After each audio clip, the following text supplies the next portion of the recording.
Welcome to the Buylist. This is episode 4. This is not financial advice. This is cardboard. Let's dive into it, Tad. Yeah, let's talk about it. So, Nate, how was your Outsiders release weekend? It was great. Me and a buddy, shout out to Han, did a $100 opening, which it was the first time we did a mass box opening like that. It was a blast. It was a lot of work, and I'm very tired. Yeah, I bet. The post office lady was not happy with me this morning as I dropped off a bunch of shipping shipments to send out, but it was a lot of fun. My boy Brody took down Chicago too, so shout out to Brody and shout out to Michael Fang because we have to every week. Yeah, Michael Fang's the homie. What about you? How was your weekend? I know that you opened some boxes on stream. So. Yeah. So I had my launch stream. Opened 2 cases for 2 locals of mine. I kind of longtime supporters of mine, so I cracked 2 of their cases for them. Pulled 6 legendaries, dude. 5 rainbow foils and 1 cold foil in 8 boxes. I was like, what is happening? It's like, this set's nuts, man. Like it's pretty wild. I'm sure you saw it in your 100 boxes as well. Yeah, super clumpy. Yeah, definitely. There was, I'm sure by now, if you're a Flesh and Blood player or collector, you've heard there was some god boxes out there. Be interesting how that plays out. Obviously, I think it's like small population, right? You would hear about it a lot more if it was happening more often. So seems like a small error that happened, but unfortunate error, but probably likely contained to a small amount of boxes and cases. Yeah, it kind of sucks. Like it's obviously not LSS's fault, right?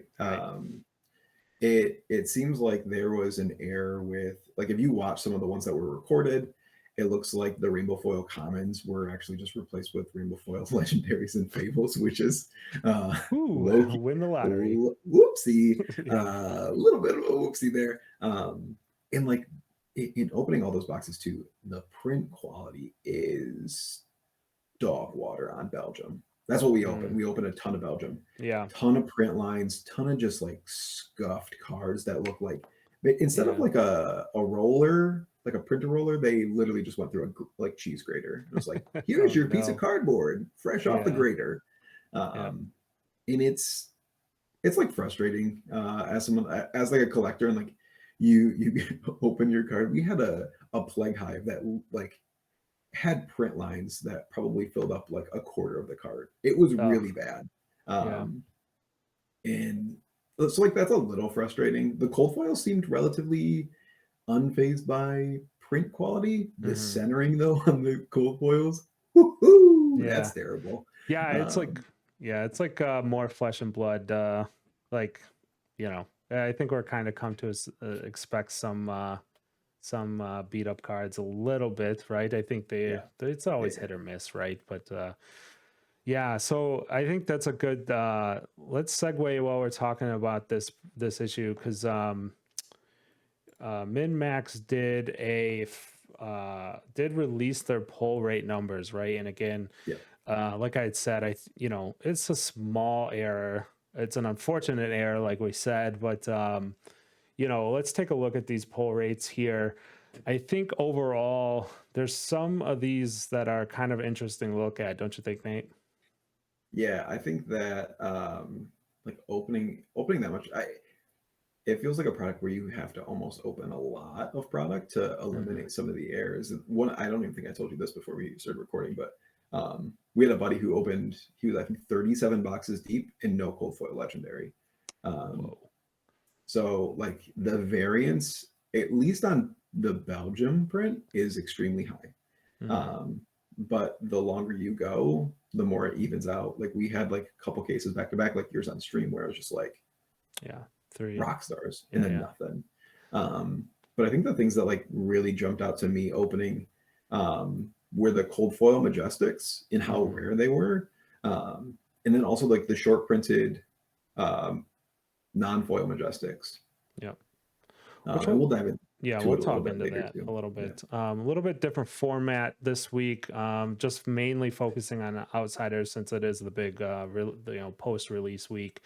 So we won't be doing our buy list this week. We'll just be going through a number of the cards that we want to deep dive into coming up after this. But I think Nate, you hit on it a little bit. Cold foil Majestics seem pretty hard to hit. We're looking here, 1 in 12 boxes.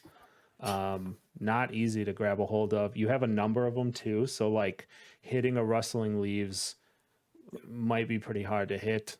Overall, right, depending on how much you're opening. Another thing is the marvels, right? We're seeing here min max's numbers here. We did full disclosure, we did add in your 100 boxes. It moved it like decimal points, not too much. Yeah. They pretty much aligned. Obviously, min max at 500 boxes, you at 100. They're going to dwarf your numbers, but we're just keeping a tally, and we'll keep adding data as we get it. But Shots fired, Ted. yeah. But the marvels, the parchment treatment cards are coming in at 1 in 40 boxes, which if you're a longtime Fab player, collector, you know that is Fable rarity. And there's 3 possible hits. So, I mean, technically, if you're out to get one of them, like let's say Frailty, might pretty rare card to hit. Yeah, I also don't think until you see it in person, you truly appreciate the art and the like cold foiling on the card. And like this is coming from someone who, prior to playing Flesh and Blood, I was just like, give me the piece of cardboard that has the numbers and the letters on it that I need, and I'm gonna play with that. But like, man, the blood rot is just insane. Yeah, so I didn't appreciate the way these cards looked until I saw some I can't remember the tweets now. I apologize. I would shout you out if I could remember it, but I'm sure there's been a couple where the card was kind of tilted in the light, right? I saw it at Indy, didn't really pay attention to it, but once you start tilting it around, you can see where the foiling is, and it's like an etched card, and it's like, whoa, that is really cool. I have yet to seen one in person myself. I just gone off the Twitter video that I saw, and it was like, oh, these things are awesome. Design wise, they're really cool too. I think these cards are gonna go up in price. I don't think they're going. I don't think they'll settle lower than where they're at right now. No, there's gonna be a lot of downward pressure right now, but also like the most amount of boxes are being opened this weekend too. So yeah. But I think like the other thing too to look at is like the rainbow foil legendaries are up, non-foil Majestics down. Yep. In terms of like number printed, number in boxes, which like we've kind of seen and we'll jump into later. Is like there's a lot of non-foil Majestics carrying a price tag, which is weird for like an actual price tag. The levels of like E-Strike, Art of War kind of territory for some of these, and especially in like even the rainbow foils. Yeah, to give ourselves a little bit of a pat on the back, I think we kind of called this out last week a bit. We started chatting about it. We saw the rates published, and we kind of chatted about it, and it is kind of playing out that way where Majestics are holding more value in this set. Rainbow foil legendaries, not as much, right? I think as mentioned, I pulled a crazy amount of rainbow foil legendaries. And I think overall that's probably not a bad thing for the player base. I think it's kind of always been clamored for, right? It's like, hey, I just want to play the cool legendaries, and they kind of came up with a good system here with the rainbow foil and the cold foil kind of splitting the difference, right? And you can see here, cold foils are 1 in 13 boxes. That's over super rare. Yeah, it's super hard to pull, right? That's over 3 cases, right? 1 in 3 cases. That's a lot of product to pull to get one of those. So I will say too that I think like from our poll data, it seems that cold foil Trench of the Sunken Trust and cold foil Redback Shroud are I don't want to say short printed. I feel like their EA pulls get lumped in with their normal cold foil pulls Hmm, because that's we opened interesting. 0 cold, just regular cold foil redback shrouds and only one treasure chest. Yeah. So like and we opened multiple quivers. I think we opened 3 quivers, 4 vambrace, and I want to say like 3 flick knives, 4 flick knives, 2 flick Yeah. knives.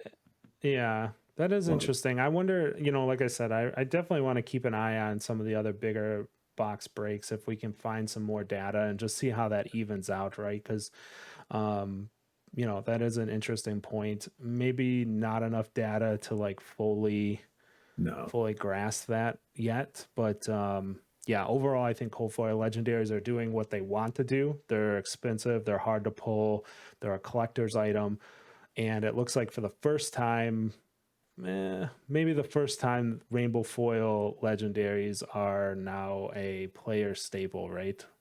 I mean, Uprising have some um, legendaries that are cheap in rainbow foil, but I think this set will be um, kind of the beta test of that fully.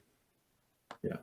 I think it will, and like we looked at it last 2 weeks really, how having non-foil Majestics carry a lot of the box value is going to eliminate a lot of the variants opening boxes. Yeah. So there's less like feels bad. Like one of my locals opened a case, opened a rainbow foil Codex of Frailty and like I think 2 non-foils Mm-hmm. and well, like one rainbow foil legendary, and he's like, "Oh, I only got one legendary. Like my case was crap." But then, like looking at all of his like Majestics, it was like he had a couple premeditates, Yeah. frailties, and it's like, dude, your case wasn't crap. Your case was actually Yeah. fire. Yeah. Yeah. But you're so used to Yeah. looking for the legendary for your value in these boxes. Right. Yeah. So we're not going to show it today, just not enough data yet. But the Yeah, I am tracking the EV on Outsiders, right? Our normal pie chart that we've shown the last couple weeks. And it's interesting. I did one Friday and then Sunday. Obviously, there was huge fluctuations, right? I don't think it's worth getting into it super deep this week. We'll definitely take a look at it in the future weeks as we gain more numbers. Um, but the cool thing was to see by Sunday that pie chart started looking more like the supplemental sets that we've looked at in the past, where it's yeah, like Everfest and then Crucible War, where your non-foil Majestics like slice is larger, right? Where in other sets we've seen that slice be very small, and again, the legendaries are most of the pie, right? So it's cool to see that shift, and I hope that that stays that way. And I think when we get into the deep dive here, which is a good segue, we can plan on talking about that a little bit more. So first up here, we got the 3 short printed daggers for Assassin. yeah. So I wanted to call these out. In our box opening, LSS did not do the normal short printing. Usually they do 50 or 60% when they short print these items. They went to 75% on this. Mm-hmm. Um, and it definitely felt like that in the pull rates. And I think it's probably because when they were printing some of these like legendary cards that were one ofs, the values of them were dog water. Like they would Mm-hmm. print a card and it would be supposed to be like this legendary super powerful card, but it was too populous. So like Yeah. it was worth pennies. So I think Yep. they saw that and they wanted to kind of draw that back in. Mm-hmm. So they cut back on that even further with some of these. So like looking at like total, like in 100 boxes, we opened 7 Nerf scalpels, we opened 8 Abita class, and 6 scale peelers in non-foil. Mm-hmm. Um, which like we opened 100 boxes and that basically covers like 3 players. Yeah. when you think about it, like Right. that's not a lot. So I think these are items that are kind of not being respected because of that like price memory that people have of like, yeah, it's just a like majestic weapon in non-foil. It's not worth anything. But like I think that we're going to see in the coming days, kind of like we've seen with like frailty and premeditate, the inventory is significantly thinner than people think, and we'll see a Yep. lot of movement here. Yeah, I think once inventory, like, larger box breaks get kind of, eaten up a bit in the market, we can definitely see these go up, right? We're looking here, $3 to $4 a piece for these. Again, like, let's not be alarmist here. This isn't going to like $20 or something, right? I think personally this goes to like $8 if they start thinning out, right? $8 to $10, and then this again, we have to remember this is a draft set, so people will be opening these, you know, um, over the next month, right? So the inventory will come back. It's not a supplemental set where it's a big opening, stuff sells out, then you see stuff go up. I think, but overall, I think you're right, Nate. They are probably a little on the cheap side right now, probably worth picking up at the moment, I would say. I don't think they're going to get cheaper than $3, but they might jump up to like 8 to 10. Yeah, there's a lot of pricing volatility right now with a lot of Yeah, these cards as we try to figure out this new like this new print reality that we right. live in that LSS has just casually dropped on us. Yeah, surprise. Yeah. But yeah, you're right. That's like you mentioned it, right? Price memory. I think we're maybe running into a bit of that, right? You typically see, your Voltaires or something like that, right? Sitting at like $2. And Yeah. they just stayed there forever. I think like you Yeah. said, if you're pulling 6 out of 100 boxes, um, I think that warrants it a little bit more than $3, right? And again, maybe 8 to 10. Yeah. So. Yeah. Yeah. That's definitely the range I'd be looking at. Okay, let's move on to our next set of outsider cards here. The big The dogs old here. the old codexes. Yeah, so break this down a little bit.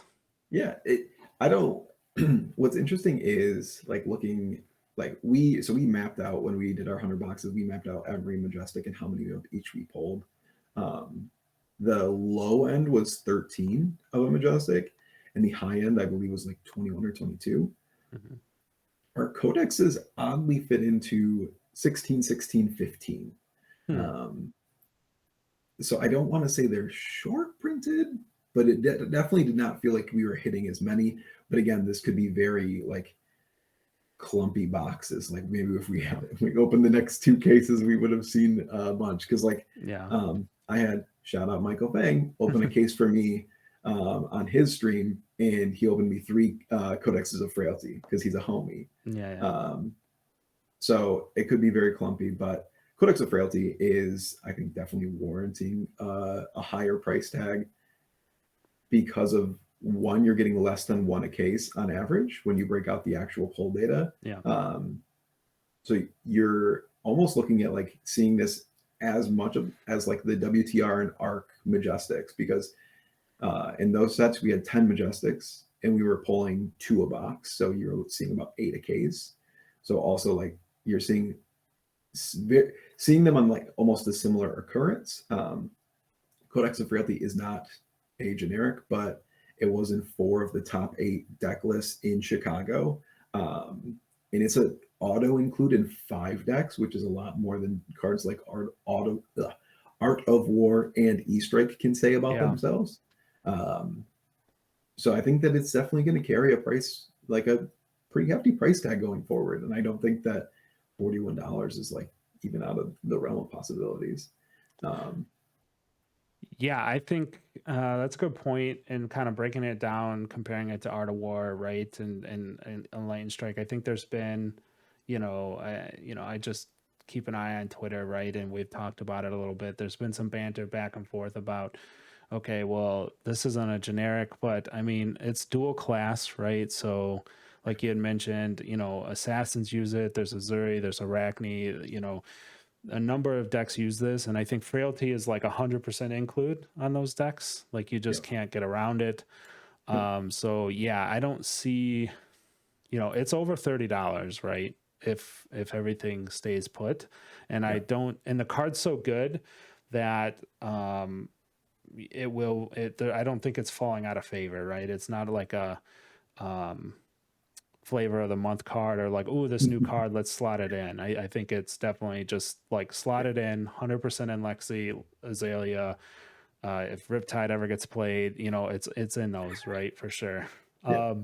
So on the other two, Nate, I don't, you know, the first thing I'll say here is I don't understand Blood Rot. It's the worst of the three. I don't know Yep. why it's $10. I think it actually has gone up over the last couple days, like a couple Yep. bucks.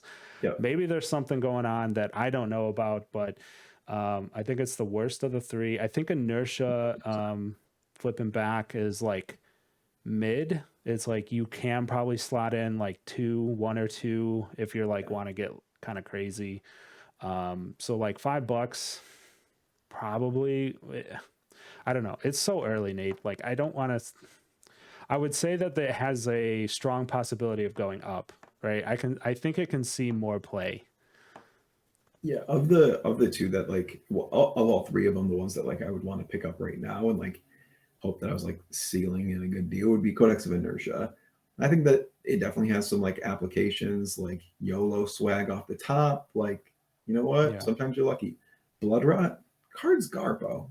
Yeah. Don't at me, bro. Like that card is not good. I'm sorry. It's pretty restrictive in how you play it, and it's not amazing. So I do love I do love the idea of blood rots at the end of the game. But like I think 2 episodes ago we talked about this, maybe even, or maybe I'm just misremembering, but I love blood rot under 10 health. I think blood rot and like blitz would be like maybe this is a blitz card because that 2 damage is something. yeah, You know, it's interesting to see at the end of the game, but above 15 or above 10 health, I think the 2 damage, it's just like I'll take it. I'm not paying cards, but yeah. So yeah, I guess maybe I just realized that it might be a blitz card, but I don't know if the decks that can run it are any good in blitz. yeah. I typically ignore blitz, so I'm gonna leave. I'm gonna actually stop talking now. Yeah. Listen. The fine folks at home who are still listening did not come here for us to talk about Blitz, because that would be like the Pope talking about Yeah, like I don't even like yeah, freaking no, it's Vampire Diaries. Like, get out of here. yeah. That's a valid point, Nate. Let's move on. All right, next topic. Next Great up, segue. all right. What you Okay, got for us, Ted? yeah, What cards did you pick, Ted? yeah. So I grabbed some of the generics in this set. Yeah. You can see one big generic is missing from this list. Shout out to Premeditate. I think it falls everything we said about Codex of Frailty can literally be copy pasted right into Premeditate. So I didn't want to kind of repeat that conversation again, just Yeah. with a different card text. Is it $30? Probably. It's Plunder Run, but slightly worse, and you can only have 3 of them. We all know how Plunder Run works. It's amazing. Ponder Run, baby. Ponder Run, yes. So yeah, that's why that's missing. But yeah, let's talk about the cards that I pulled out here. Amnesia. This is the at $3.99. I think this one's tough, right? It takes a very specific meta for this to work. I don't think we're in that meta right now. You know, like some of the like main targets, I think, Nate, and maybe you can help me out with this, but main targets I see is like Ninja, right? If this hits Phi, he can't go get a Phoenix Flame because there's no cards named Phoenix Flame in his graveyard. Howdy. Yeah, also like any kind of naming shenanigans in the new Ninja cards obviously die. So it's like it's a very Costume. niche, right? But this card could be very good in the future. Depending. So $3, $4, probably can snag your playset and feel okay about it with Amnesia right now. I think this card has potential. I guess I'll leave it at that. I mean, I think like looking at Amnesia, you also need to look at like this runs on me. I thought that card was garbage dog water, and I look like an asshat today. Yeah. But like, if it becomes like a very concentrated meta where Amnesia is very niche and good, I think that like all of these Majestics will kind of take the form of like Everfest Majestics, where they will pop off at a price because there's a relatively low supply compared to what the demand can kind of spike into. Yeah, one thing to note about Amnesia too that kind of is worth talking about is it is a block 3, which is kind of rare. Yeah. So it sounds like small. It's like sounds like a small thing, but trust me, anytime something blocks 3, and you reminded me when you brought up that rounds on me, because I remember seeing that card and I was like, blue block 3, but like I don't like giving my opponent a card. Yeah. Turns out, fast forward 5 times, and you're like, actually, here, take a card. Like that is okay with me. Yeah, take a card and -5. Yeah, -5. Yeah. Net 2 value on you for Yeah. sure. Yeah, so the second one here is Down and Dirty. This is an interesting card. Kind of overlooked, I think, right now, especially at $2.50, $2.44. Yeah, so I think the thing about this is, and yeah, shout out Mr. Fang. He brought this up, and I didn't think about it until he said it on his stream last week. This card blocks and pops dragons out of Arsenal, which is like pretty neat. What is like one of the worst things is like when you're like, I got my popper in my hand and I don't want to hold it. Like, but you had to, right? Because you're like, well, if they come in with a Vincerikai next turn, Dromai comes in with something, I have to pop it. So now Down and Dirty just lets you tuck it away. You get your 4-card hand, and then you can throw this and pop a dragon later. I think if Dromai rises up, this is like, to me, and I guess correct me if I'm wrong, Nate, I think this is like a de facto popper in most sideboards. It can definitely, it serves a lot of purposes too, like especially with Azalea popping up in the meta. This can defend from Arsenal, so you kind of get around dominate that way. Yes, it's a 2-block, but at least it blocks. It gives you something, right? Yes. Yeah, like you get something out of it. It's not great. You're not gonna write home about it, like, but it does something there. Yeah, it's a flex spot, right? If you're expecting Azalea and Dromais in the meta, this card makes you feel okay because it can do 2 things for you, right? It does 2 things against 2 different matchups, so it's kind of nice. And when I say this is like de facto popper, I mean a lot of decks would just throw in 6s that do that, like necessarily kind of synergize but don't really, right? I mean, like Rune Blades for a long time would just run runic reclamation, right? It's a 3, right? It costs 3. It was expensive. You kind of just threw it in there, and if it worked, it worked. If you played it, it's fine. But it was mostly just a popper. I think this card just generally is better, like in that kind of slot, in that kind of role. Yeah, absolutely. Yep. And then my last one here is Give and Take. Shout out to my Rune Blades. This is I'm always gonna sneak in some Rune Blade tech, even though officially Rune Blades are dead. Peace. Oh my god. I saw Brody take apart a Briar, and that poor man missed on 2 Sonatas, but like, yeah, Azalea just Briar already had a struggle and she just got smushed down again. But as I, feeling bad about my Rune Blades, let me get back to the card here. So Give and Take is like 100% slot into Briar. It's very good. If you pump it, like if you play this on a pump, either Channel Maheroic and Nimblism, you're getting back super valuable cards like Channel Maheroic. It's like, so yeah, and your opponent just can't let that happen. So do you take 6? If you pump it with a +3 on Nimblism, that's a tough choice, and that could get real dicey under 15 health. Yeah. So I think this is a great card for Briar. Unfortunately, Briar is not doing so great. So at like $5, I think it's not too bad.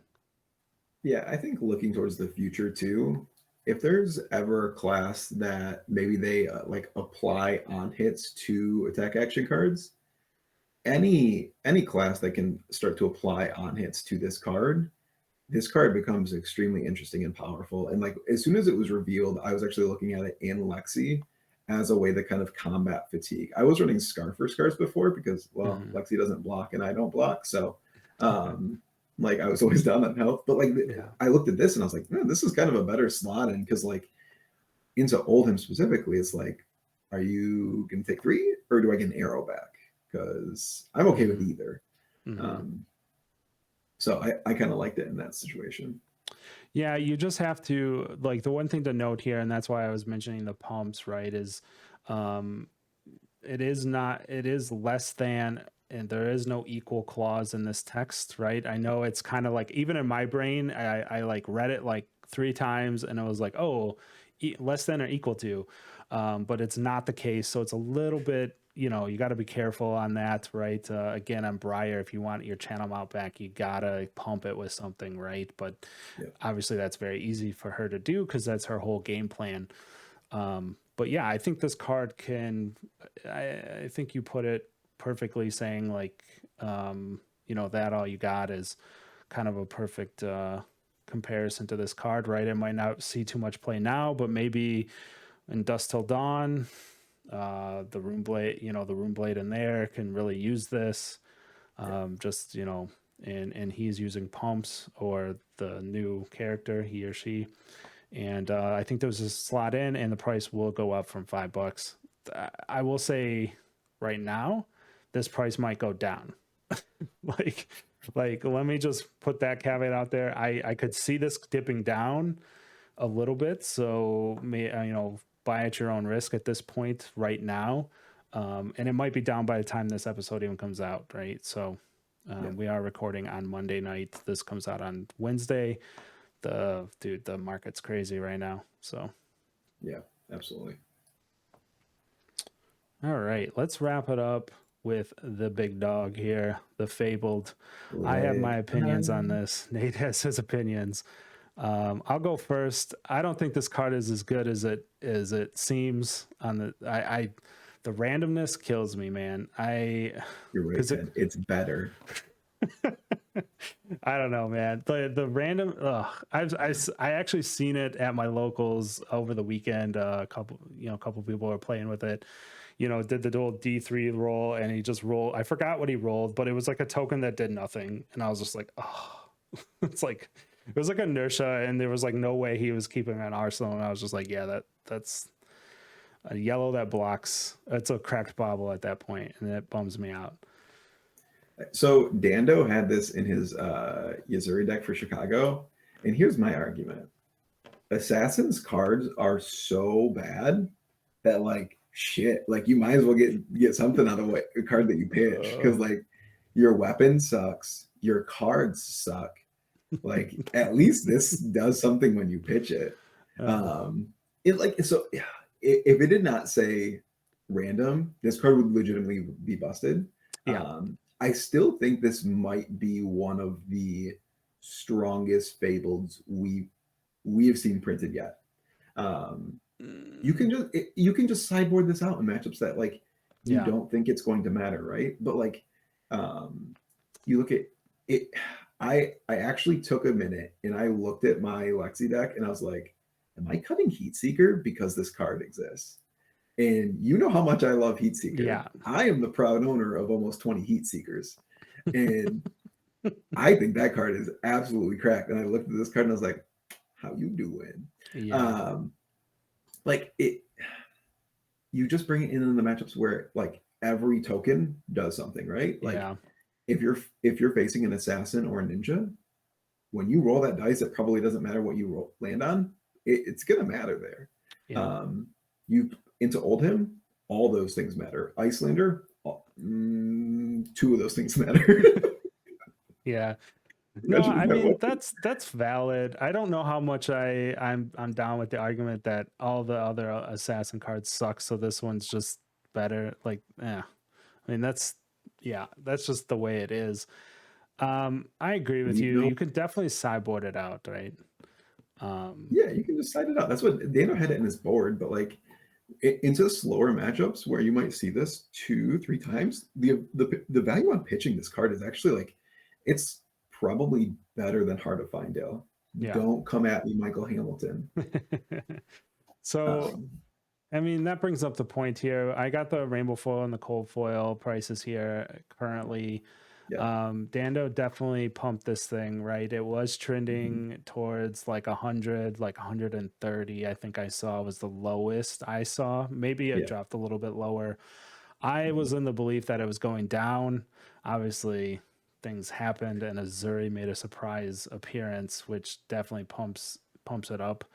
I think the rainbow foil at 179 is, I don't know. I would say hold on this. I would not buy at 179 currently. I think if you're looking to play these heroes, I would say patience on this one, especially if you're looking for a playable copy, right? Which is your rainbow foil. The cold foil at 330, it's super rare, man. Like, I think 340 is, I don't have any opinion on that really. I don't think so at this time. That's kind of the mark that I think that it'll settle in at. Maybe it'll dip into like the 300s. We saw Blood of Drakai go down into like the low 200s Yeah. For that cold foil, and I think that was maybe slightly more available. But I think that Blood of Drakai is also just a worse card. Yeah. I think that if you can scoop a copy between like honestly like 130 to 150 for this card, I think it's good. You definitely like we were messaging over the weekend and you were like every time the price dropped on TCD player, someone sent me a message and was like, it's getting closer to zero. And then as soon as my boy Sam Dando decided the top 8 because he's a baller, Yeah. um, it just shot up to 200. And I'm over here like, woo, woo, woo, woo, woo, woo. Yeah. I'm always correct. Ted's Yeah. always Yeah. wrong. Yeah. Right. Yeah.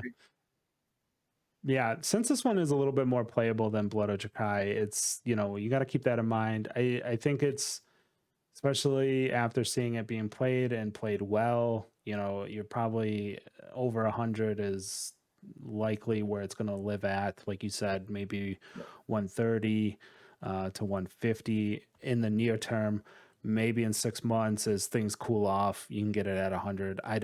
Again, yeah, I don't know where things are going. Obviously, I was wrong, as Nate had mentioned.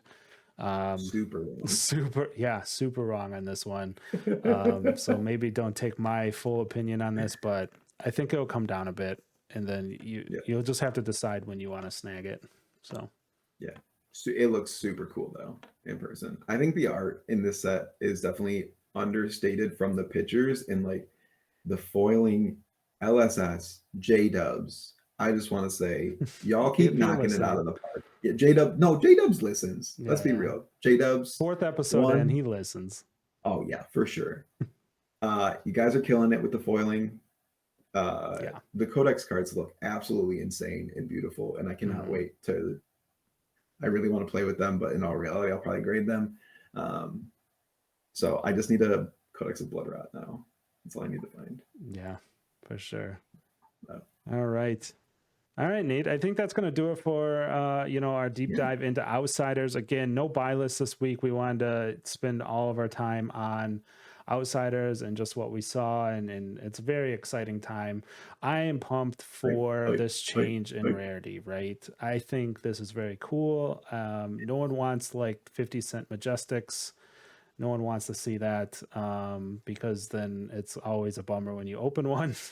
So like when you open a frailty now, you are very happy, and it doesn't have to be a legendary, which will be fun, and it will be an adjustment, which I'm here for.